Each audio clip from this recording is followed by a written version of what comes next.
Yes, we have gone through the whole syllabus.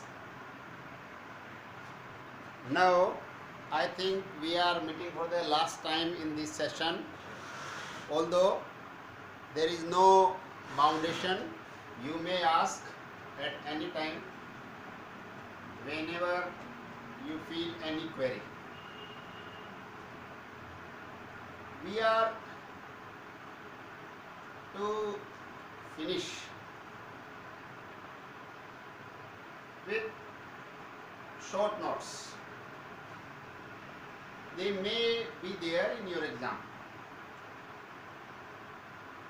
and we should try to learn how one can write short notes on given topics.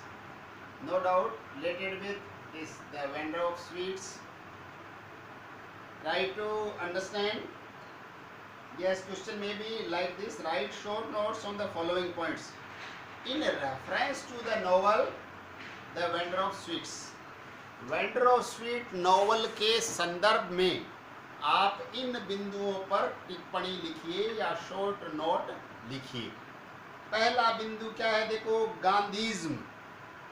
गांधीज्म in novel कि उपन्यास में गांधीवाद। मैं आप लोगों को बता रहा हूं, आप लिख भी सकते हैं और आप सुने 2 बार। Jagan is a staunch follower of Gandhian principle. Jagan है वो गांधी जी की विचारधाराओं का एक पक्का अनुयायी है। स्टंच मीन्स होता है पक्का, पक्का अनुयायी है, फॉलोअर है गांधीवादी विचारधारा का। When Gandhi had visited Malgudi, Jagan had taken a vow for spinning, which he does regularly. देखिए, ये इम्पैक्ट दिखाई देता है हमें स्पष्ट रूप से कि जब गांधी ने जगन के गांव का दौरा किया था तो जगन ने उस समय एक शपथ ली। क्या शपथ ली? कि वो रोजाना चरखा काटेगा।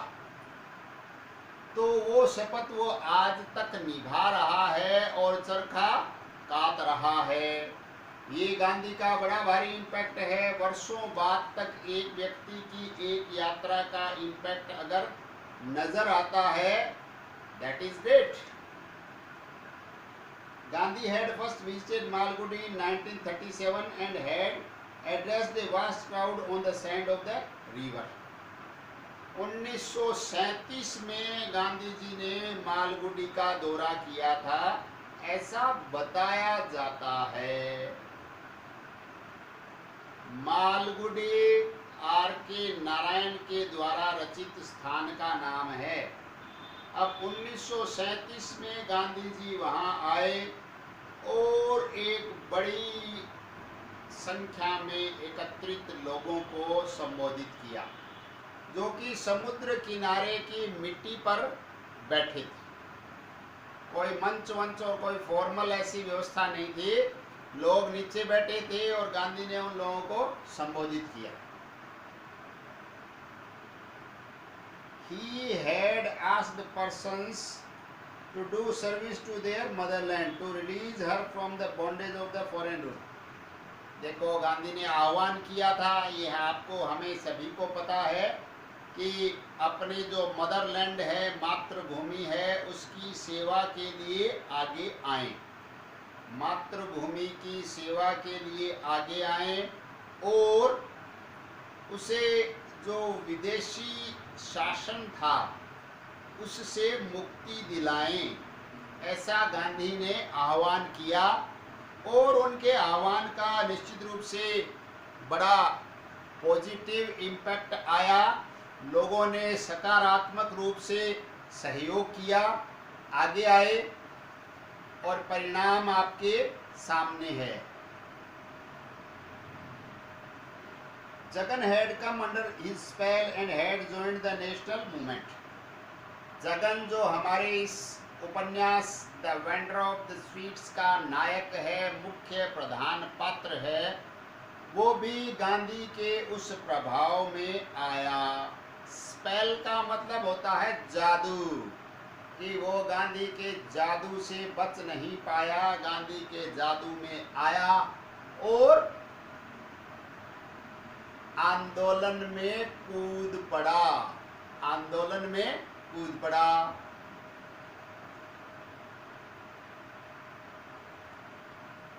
He had left college and home and violated the British rule. अब इससे ज्यादा तो और क्या प्रभाव हो कि अपना पूरा जीवन ही दांव पर लगा दिया, कॉलेज और स्कूल है वो छोड़ दिए, कॉलेज और स्कूल को ड्रॉप किया और ब्रिटिश जो नियम कायदे थे उनका उल्लंघन किया, असहयोग आंदोलन में भाग लिया, एक प्रखरता के साथ अपने व्यक्तित्व को मनवाया। किसने? जगन ने। गांधी के अनुयायी होने का जो एक रुतबा था वो दिखाया।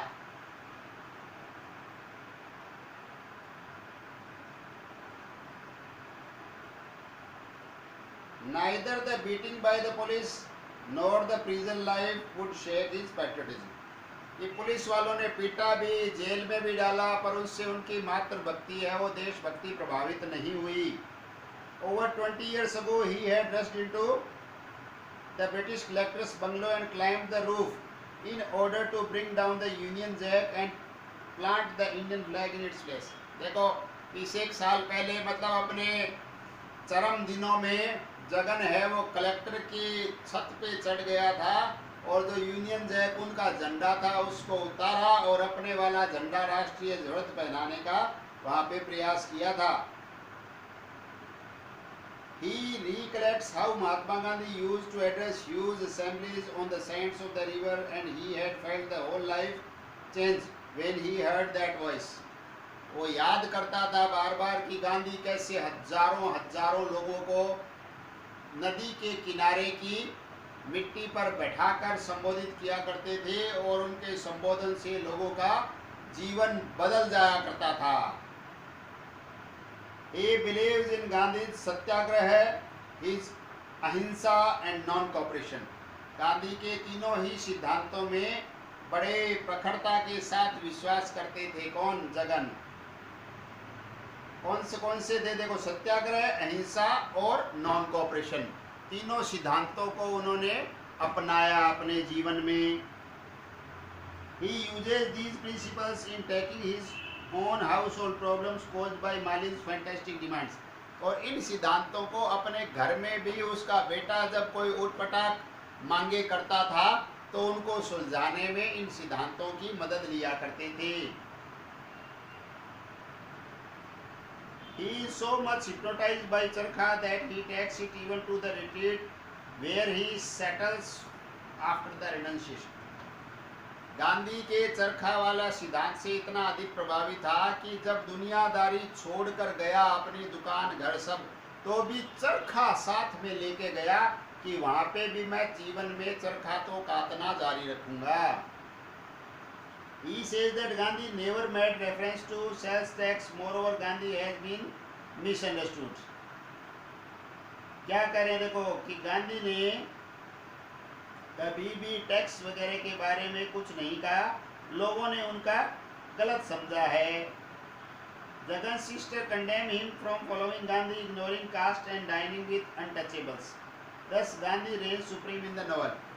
देखो, जगन की बहन है, वो भी जगन को इस कारण से पसंद कम करती थी, नहीं करती थी कि वो गांधी जी के सिद्धांतों को अपनाते हुए जातिवाद को छोड़कर और नीची जाति के लोगों के साथ भी बैठ जाते थे। अनटचेबल, जो अस्पर्श जिनको मानते थे, जिनको छूना अच्छा नहीं मानते थे, उनके साथ भी जगन चले जाते थे और ये उनकी सिस्टर को ज़्यादा अच्छा नहीं लगता था। इसलिए फिर वो गांधी के सिद्धांतों को मानने को भी अच्छा नहीं मानती थी कि क्या गांधी के सिद्धांत मानने से और नीची जाति के लोगों के पास जाकर बैठता है। इस प्रकार हम क्या देखते हैं कि नॉवल में शुरू से अंत तक गांधीवादी विचारधारा की छाप है, वो साफ दिखाई देती है।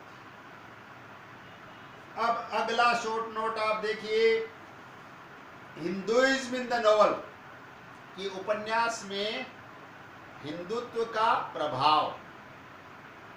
R.K. Narayan gives us the vendor of sweet a comprehensive view of the Hindu way of life। इसमें R.K. नारायण हमें एक बड़ा ही अच्छा, समझने लायक हिंदू दृष्टिकोण जो जीवन का है वो उपलब्ध करवाते हैं, या जीवन के प्रति जो हिंदू दृष्टिकोण है, विचारधारा है, उसकी एक अच्छी तस्वीर हमारे सामने इस उपन्यास के माध्यम से R.K. नारायण प्रस्तुत करते हैं। He tells us about Hindu gods and goddesses, Hindu scriptures and the Hindu philosophy as enunciated in them।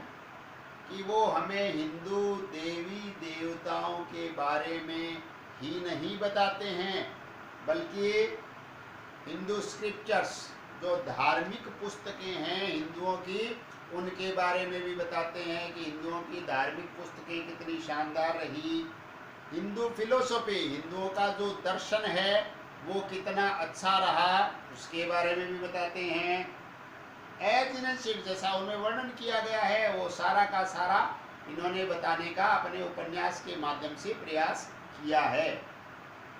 He gives us the essence of Hinduism by mentioning names like योगी, पूजा, जन्म, कई सारी चीजें उन्होंने वर्णन करके जो हिंदू जीवन पद्धति है उसको बताने का बड़ा सफल प्रयास किया है। He mentions Lakshmi, the goddess of wealth, Saraswati, the goddess of learning, and Gayatri, the goddess of radiance। हमारी जो तीन देवियां हैं अत्यंत प्रभावशाली, जिनके प्रभाव से ही पूरी सृष्टि का संचालन हो रहा है, उनका वर्णन उन्होंने किया है। धन की देवी लक्ष्मी, ज्ञान की देवी सरस्वती, और जो शक्ति है, आभा है, उसकी देवी गायत्री। इनका वर्णन अपने उपन्यास में बड़े प्रभावशाली तरीके से किया है। He refers to the gods like Shiva, the destroyer, Vishnu, the protector, the Buddha, and then Mahisa। He refers to such religious books as Ramayana, the Bhagavad Gita, Vedas and Puranas। मतलब पूरा हिंदुत्व का माहौल उपन्यास में शुरू से आखिर तक बनाए रखा गया है, जिसमें कभी रामायण, कभी महाभारत, कभी पुराण, कभी वेद, कभी गीता और कभी राम, इनका सभी का जिक्र आता है। कभी शिव, विष्णु, विष्णु क्या है? प्रोटेक्टर। शिव किस रूप में? डिस्ट्रक्टर। ये अलग अलग तरीके हैं समझाने के। Otherwise, the power is one, as you know very well। The gods, goddesses, and holy scriptures are constantly consulted as guidance for the social and religious functions।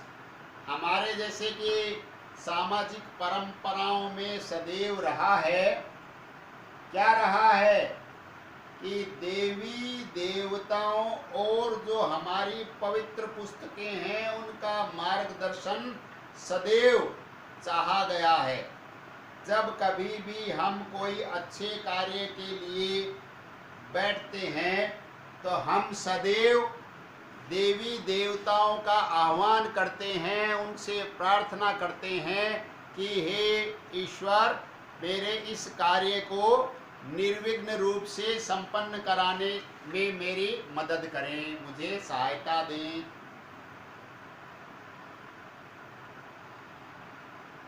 दस Jagan always quote from Gita, और जगन है वो गीता से तो पूरे उपन्यास के दौरान ही कोट करते रहते हैं, कुछ न कुछ बताते ही रहते हैं कि गीता में ये बताया है, गीता में वो बताया है।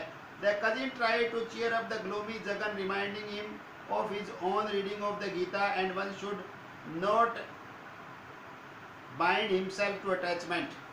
देखो बहुत बार उसका कजिन है वो जगन जब सोच विचार में ज़्यादा बंधा हुआ होता है, निराश होता है, हताश होता है, तो वो कजिन आके बताता है कि आप ही तो बार बार कहते हैं क्या कि अपने आप को बहुत ज़्यादा बंधनों में नहीं बांधना चाहिए, और अटैचमेंट है, मोह है, वही दुख का कारण है। तो जगन को बात समझ में आती कि कजिन बात तो सही कह रहा है। देखो, कहने में और करने में बड़ा भारी अंतर पाया जाता है, दिन रात का अंतर पाया जाता है। Holy river, mountains and temples are described which create an atmosphere of Hindu religion कि स्थान स्थान पर पवित्र नदियों का, पहाड़ों का, मंदिरों का वर्णन किया गया है, जो कि हिंदुत्व को प्रखरता के साथ प्रस्तुत करती है। The father of Jagan takes him and Ambika to Sanatan Krishna temple to seek blessing for a child। कि उसके पिताजी हैं, वो दोनों अपने बेटे बहू को मंदिर में लेके जाते हैं संतान प्राप्ति का आशीर्वाद लेने के लिए। When Jagan in the company of Shinadorai goes to the forest with a pond in it across the holy river, he feels like renouncing the worldly and material things like sweet vending and counting money and seeking a peaceful, tranquil retreat amidst the banyan nature, which he can hear his still small voice within।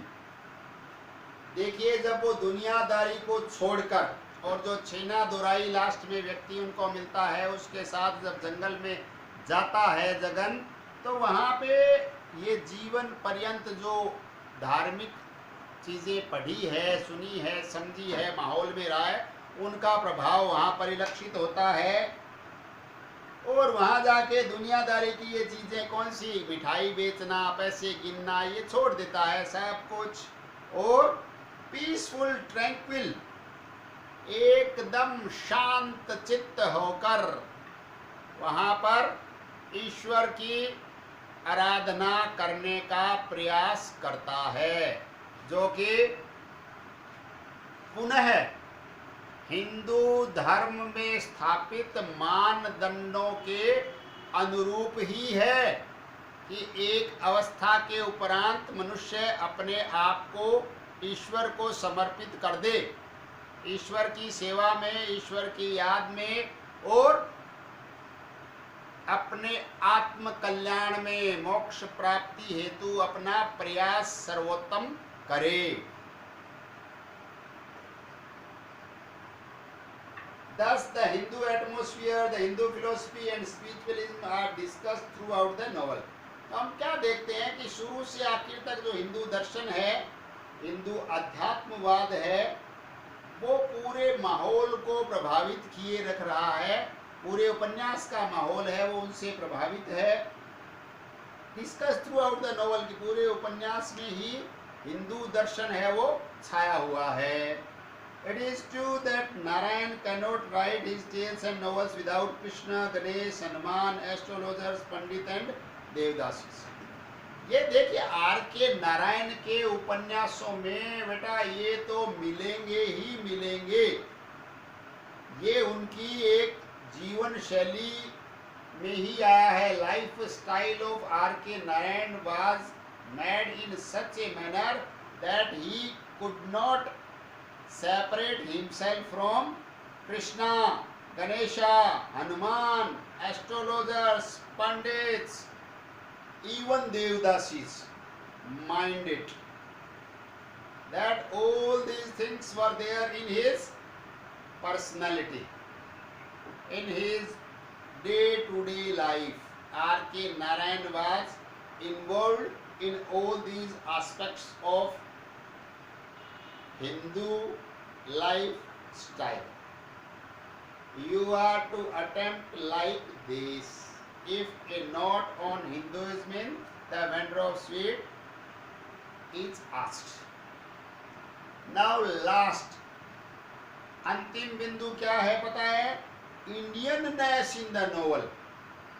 Novel के अंदर जो पूर्ण रूप से भारतीय flavour है, भारतीय test है, भारतीय कल्चर है, उसको आपको थोड़ा सा पॉइंट आउट करके बताना है। क्या बताएंगे? देखो, the vendor of sweet is essentially an Indian novel describing the Gandhian principle, the Hindu way of life, the Indian local, the Indian culture, traditions and customs and the beliefs, faiths and the superstitions of Indian people। देखिए, ये वास्तविकता के धरातल पे रचा गया उपन्यास है, इसलिए इसमें साथ में ये भी लिखा है, देखो, कि belief, faith, Indian belief, no doubt, has been presented very effectively, effortlessly। Still, superstition is also there,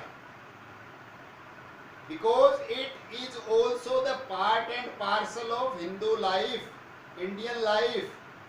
Bharatiya Jeevan का एक अभिन्न अंग है, ध्यान में रखना, we can't avoid। और ये दो बातें पहले बताइए, जो गांधीयन कल्चर है और रिलीजियस एस्पेक्ट है हिंदू वे के, और भारतीय लोग किस प्रकार अपना जीवन जीते हैं, ये तो बताया ही गया है। पूरा का पूरा उपन्यास उसी रंग में रंगा हुआ है। Though Narayan has preferred foreign language to Indian language, he expresses through the foreign language the Indian sensitive. देखिए, सिर्फ उन्होंने जो लैंग्वेज है, भाषा जो है, वो भारतीय की बजाय विदेशी या आंग्ल भाषा या यूनिवर्सल लैंग्वेज है, उसको उन्होंने अपनाया। इसमें कोई बुराई की बात नहीं है, उन्होंने अपनाया तो उनकी पहुंच भारत से बाहर तक बढ़ी, इसमें कोई संशय नहीं है। पर ध्यान में रखने की बात क्या है कि उन्होंने विदेशी भाषा के माध्यम से भी भारतीय जो संवेदनशीलता है उसी को अभिव्यक्त किया है। He expresses Indian sensibility through foreign language. Keep it in your mind. The Indian atmosphere is created by mentioning Indian names like गुटका, जलेबी, मैसूर पाक, उपमर, हलवा, सोहन पपड़ी, अमृत, काजू, सेठ, जमुना, धोती, sacred Tulsi, 100 other such names are there in the Navaratri। जो भारतीय जीवन में जैसे सेठ को सेठ ही बोल दिया, तुलसी को तुलसी ही बोल दिया, और अमृत को अमृत बोल दिया, जलेबी है वो जलेबी ही है। हमारे यहाँ ऐसे यूनिक शब्द पाए जाते हैं जिनका दूसरी भाषा में पैरेलल है ही नहीं, because they don't even exist in their culture. That type of thing has been mentioned in the vendor of sweets effortlessly। That is his art, wonderful art। Then he refers to Kalidasa, Shakuntala, Valmiki's Ramayana, Bhagavad Gita, Panchatantra, Ved and Puranas। देखो, अब इन चीजों का वर्णन होगा तो भारतीयता इनमें समाई हुई है, एकदम कूट कूट कर। ये भारतीयता के जीवंत प्रतिनिधि हैं। ये धरती पर जब तक रहेंगे भारतीयता प्रकट होती रहेगी। क्या क्या, आप सुनिए गौर से। कालिदास का शकुंतलम, वाल्मीकि रामायण, अमर अमर कथाएं हैं, इनका कोई मुकाबला नहीं है। द भगवत गीता सबसे महत्वपूर्ण पुस्तक इस धरती पर पाए जाने वाली पुस्तकों में, स्क्रिप्चर, होली स्क्रिप्चर। पंचतंत्र, पंचतंत्र की कहानियां भारतीय जीवन शैली को समझने का सबसे महत्वपूर्ण सोर्स है, जरिया है। पंचतंत्र की कहानियां विद्यार्थी पढ़ते हैं, समझते हैं, तो भारतीय मनीषा को वो बहुत अच्छे तरीके से आत्मसात भी कर सकते हैं। ये रिप्रेजेंटेटिव बुक्स हैं, हमारे देश का प्रतिनिधित्व करने वाले हैं। वेद और पुराण निश्चित रूप से यहाँ के जीवन शैली में रग रग में बसे हुए हैं। He gives us such Sanskrit words as मुक्तविद्महंस, विश्वप्र and explain them। देखो संस्कृत भाषा के शब्दों को भी इंग्लिश में लिखे गए उपन्यास में काम में लेना और उनका वर्णन करना अपने आप में अनुपम है, अद्वितीय है, यूनिक है। He gives us 100 names of gods and goddesses like Gayatri, Saraswati, Lakshmi, Shiva, Buddha and other mythological references as well। कि हमें भारतीय देवी देवताओं के लगभग सभी के नाम बताते हैं और माइथोलॉजिकल रेफरेंसेस भी लेते हैं। Then he gives us the vivid and comprehensive view of the social and economic life of India। फिर हमें भारतीय जो जीवन है कौन सा, सोशल, सामाजिक और इकोनॉमिक, उसका एक विविड का मतलब होता है लाइवली, जीवंत एकदम चित्रण प्रस्तुत करते हैं। यही उनकी कला है। The street vending, the hoarding, the evasion of income tax, the pocketing of money by the conductors of the overcrowded buses, the begging problem, the family, especially the joint family, joys and sorrows and problems, the overcrowding and the loneliness of the house which become the fitting abode of ghosts। देखो कितनी सारी चीजें जो भारतीय परंपरा में सीधे सीधे पाई जाती हैं, उनको हमें पॉइंट आउट करके बताना है। That is Indianness. तो आपको इंडियननेस पूछे जब, आपको ये बातें दिमाग में होनी चाहिए। कहीं से भी आपको इंडियननेस निकालनी है तो इन बातों का अगर जिक्र है, दे बिलोंग टू इंडियननेस। देखिए है तो बातें बड़ी छोटी छोटी सी, पर भारतीय लोगों के जीवन में रची बसी है। मिठाइयाँ खाना, बनाना, परोसना, evasion of income tax. Bharat का व्यक्ति चाहे वो कितना भी कमाता हो, इनकम टैक्स के मामले में, इनकम टैक्स देने के मामले में हमेशा बचत करने का प्रयास अपनी तरफ से पूरा करता है। कभी भी ऐसा व्यू नहीं पाया जाता कि मैं ईमानदारी से इनकम टैक्स चुकाऊं। उतना ही चुकाया जाता है जितना चुकाना अपरिहार्य हो जाता है या छुपा ही नहीं सकता, तो फिर व्यक्ति भारत का इनकम टैक्स मजबूरी में ही देता है। ये उस समय से बताया गया है। और कंडक्टर लोग जेब में पैसा डालते हैं, आपको पता ही है कि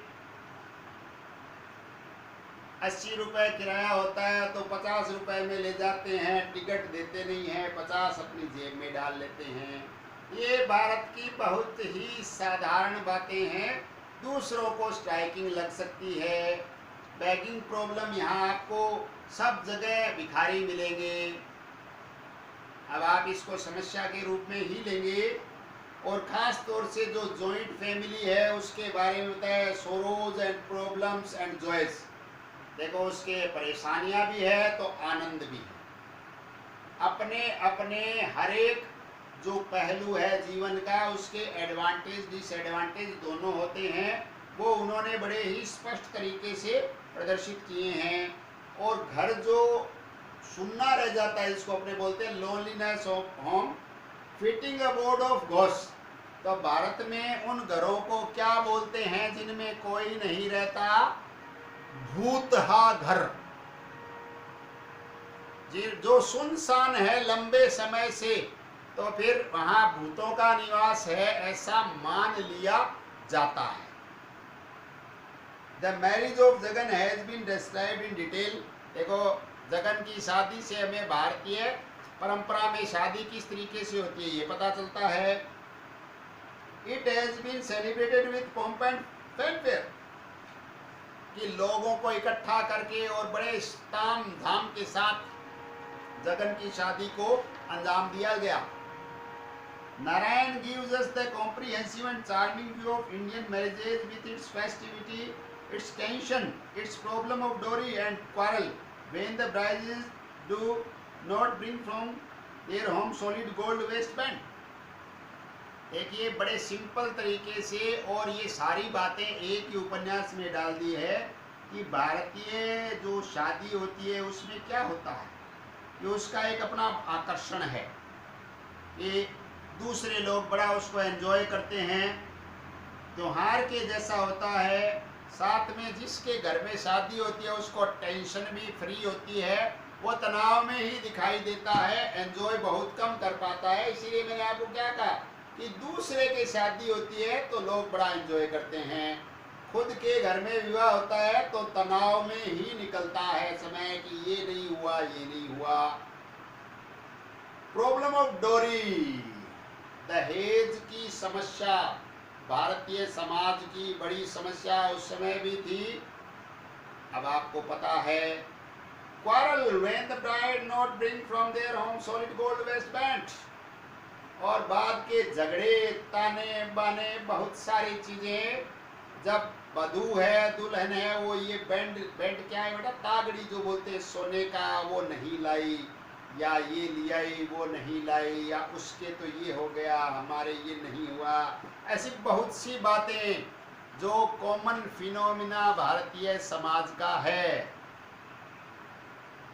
All this provides picturesque view of Indian ancient culture and modern problems. ये सारी चीजें मिलकर क्या है, पिक्चरस्क, जो एक बड़ा ही जीवंत चित्र है भारतीय पुराने समाज का आधुनिक समस्याओं के साथ, उसको प्रस्तुत किया है। ये आपको Indianness in the vendor of sweets में लिखना है, बताना है। Still, if you have any query, you may ask, you may write me. Otherwise, your syllabus is 100% complete. Hopefully, you will revise it again and again to keep all these things in your mind. Not only for the examination point of view, but from the learning's point of view as well. Okay, thank you very much.